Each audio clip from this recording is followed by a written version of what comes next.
পরিষদের কেন্দ্রীয় কার্যালয়ের সামনে একেবারেই বিনা উস্কানিতে উদ্দেশ্য প্রণোদিতভাবে আমাকে হত্যা চেষ্টার উদ্দেশ্যেই আমাদের নেতা কর্মী সহ উপস্থিত যারা ছিল তাদের উপরে হামলা করা হয়েছে।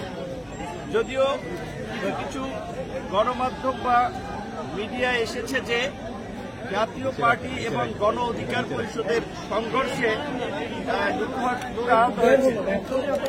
প্রকৃত অর্থে জাতীয় পার্টির সাথে আমাদের কোনো ওই রকমের ভাবে সংঘর্ষ হয় নাই।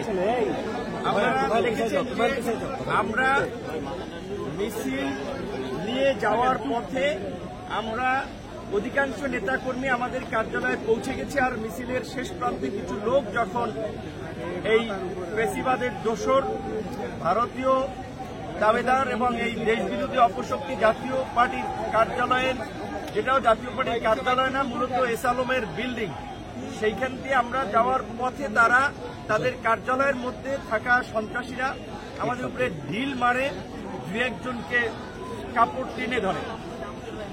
আমরা কিন্তু অনেকে তখন আমাদের কার্যালয়ের সামনে চলে আসছি। আমরা সংবাদ সম্মেলন করার জন্য করছিলাম, তখন আইন শৃঙ্খলা বাহিনী যাদের সাথে পুলিশ এবং সেনার সদস্যরা ছিল তারা আপনার রাস্তা থেকে পেয়েছে, তাদেরকে পেটাতে পেটাতে আমাদের কার্যালয়ের সামনে আমরা সংবাদ করার জন্য দাঁড়িয়েছি। সেই অবস্থায় আমাদের উপরে হামলা করে এবং এই বাংলাদেশের এমন কোন মানুষ নাই যারা ভিপি নূরকে চেনে না। পুলিশ এবং সেনাবাহিনীর সদস্যরা নিশ্চয়ই চেনে।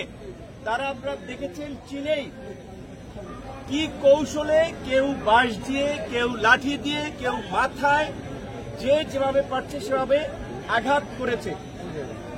পুলিশের ঊর্ধ্বতন কর্তৃপক্ষ জানিয়েছে পুলিশ এই ঘটনায় জড়িত না।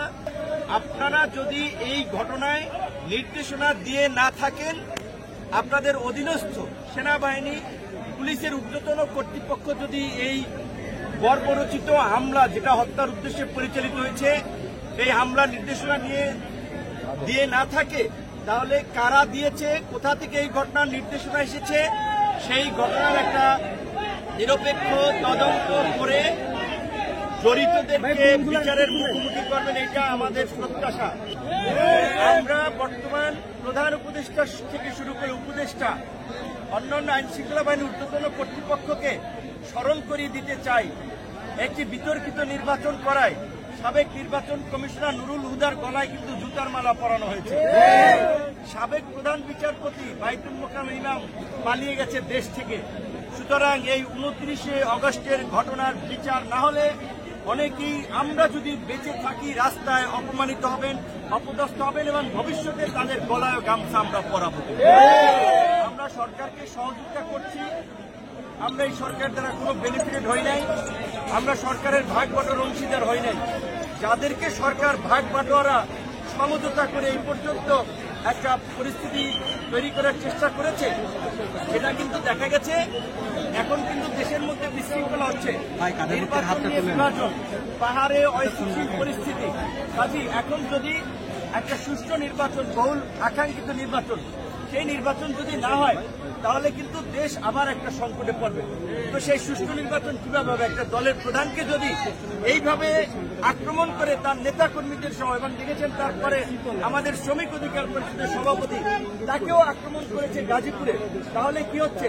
এই সমঝোতার নির্বাচনে যাদেরকে সিগন্যাল দেবে তারা নির্বিঘ্নে ওই আওয়ামী লীগের আমি দামি নির্বাচনের মতো প্রচার প্রচারণা চালাবে, মিছিল মিটিং করবে। যাদেরকে সিগন্যাল দেবে না তাদেরকে এইভাবে হামলা করে, আক্রান্ত করে মাঠ থেকে তাড়িয়ে দেওয়া হবে। তাই আমরা মনে করি সুষ্ঠু নির্বাচনের পূর্ব শর্ত হিসেবে এই ঘটনার বিচার, এই ঘটনার তদন্ত এবং জড়িতদের বিরুদ্ধে শাস্তিমূলক পদক্ষেপ নেওয়া জরুরি।